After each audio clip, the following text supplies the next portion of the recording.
In 2017, I warned and said, Zimbabwe, the coming in of the Mnangagwa regime is not a turnover into a new leaf moment for Zimbabwe. It's a dark moment. The day the coup was done, yes, and the people were marching and celebrating in the streets, I was preaching on First Street.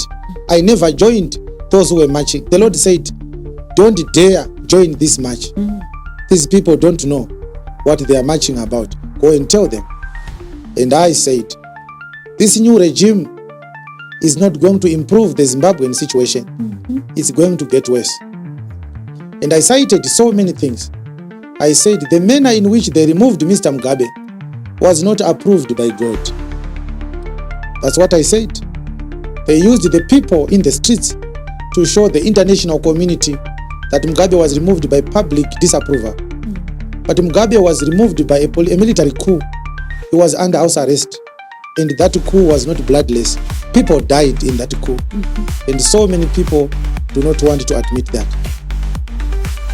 I also said the other reason why they are not going to turn around the fortunes of Zimbabwe, it is because they are bloodthirsty. They love to kill. And I said for things to get better for them, we actually need a cleansing process and a healing process in our nation. So many families have tears running down their cheeks every day. They have lost a father, a sister, a mother, a daughter, a son through political violence, strategically planned and strategically executed by the ruling party.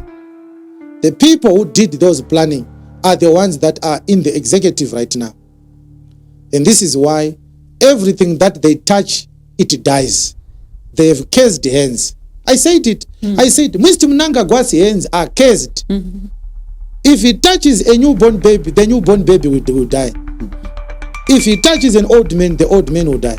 His hands are cursed. He has presided over the killing of his own people. A leader is a shepherd. The people are your sheep. You can't be a shepherd who kills every sheep that behaves in a nonsensical way in your opinion. I don't like this sheep, kill it. This sheep doesn't talk like other sheep, kill it. That one is always a restless, kill it. A shepherd does not kill misbehaving sheep. No, you don't. So he became a president of the very people that he was killing for the past 37 years.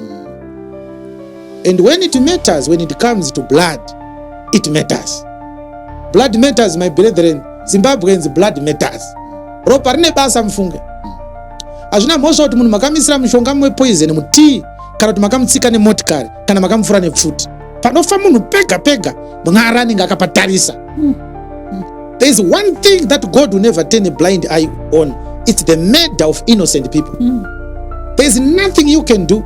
You can do as many prayer breakfast meetings with rogue pastors and rogue ministers of religion. It will never work. Don't shed innocent blood if you want to lead the people. It will never work for you. But do they listen? They don't. They branded me an enemy of the state. They started hunting me. They tried several times to kill me. And I survived several assassination attempts. As I speak now, I have metals in my body because the government of Zimbabwe tried to kill me. Where are we now? Where are we now? We now have a new currency called ZIG. From the RTGS currency, we had a currency that was called RTGS. And yet we had another currency called bond note.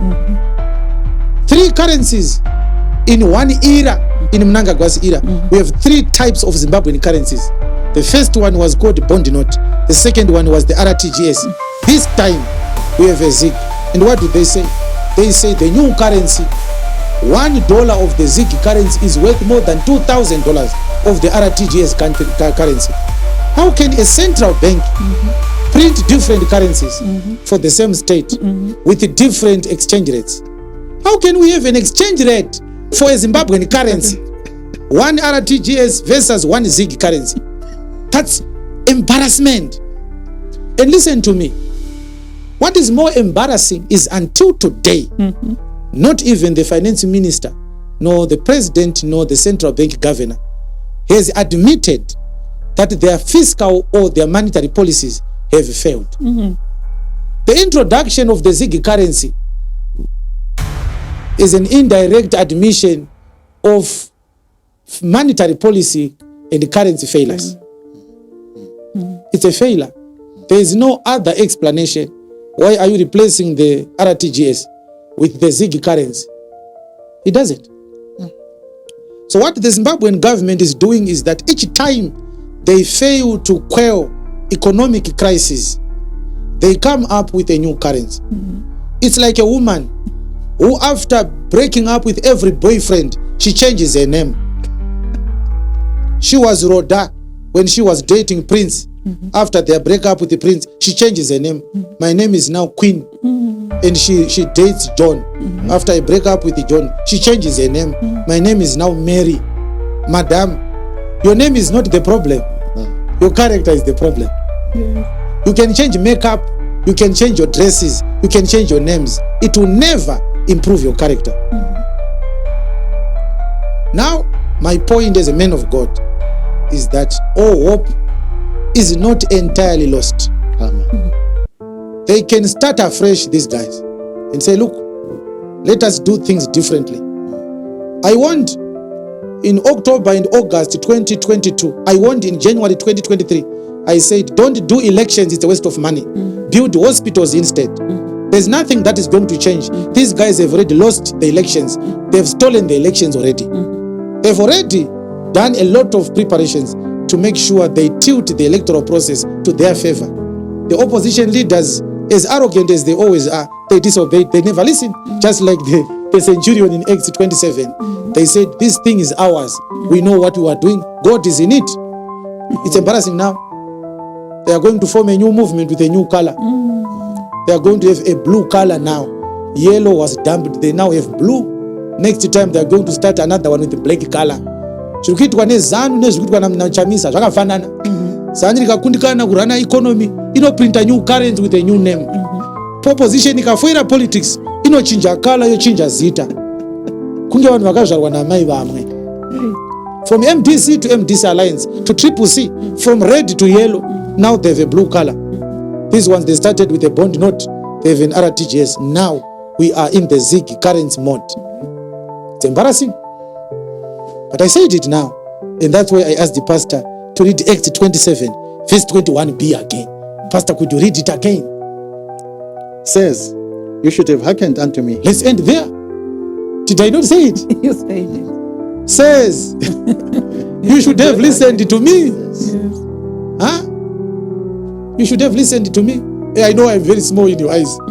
But who is going to laugh the loudest now? I asked you last time. When they don't take heed to the warning and the danger happens, does the prophet celebrate? I don't.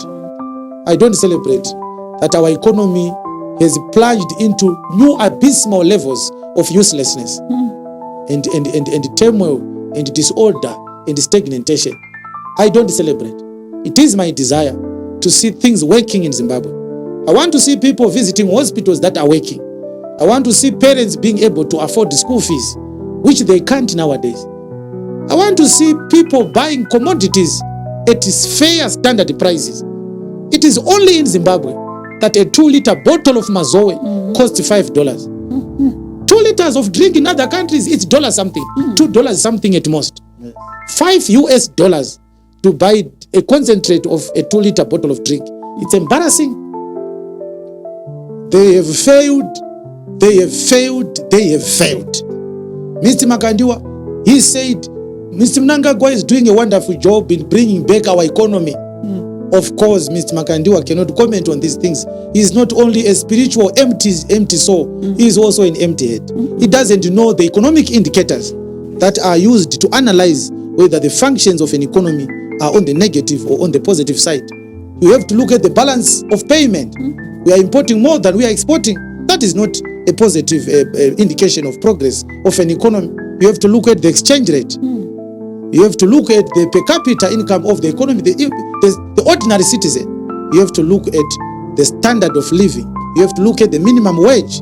You have to look at what is the fraction of the annual budget dedicated to infrastructural development. Our budget is spent more on the wage bill than on capital projects. That's not progress in an economy. This is basic economics. But from a spiritual side, says, you should have listened to me.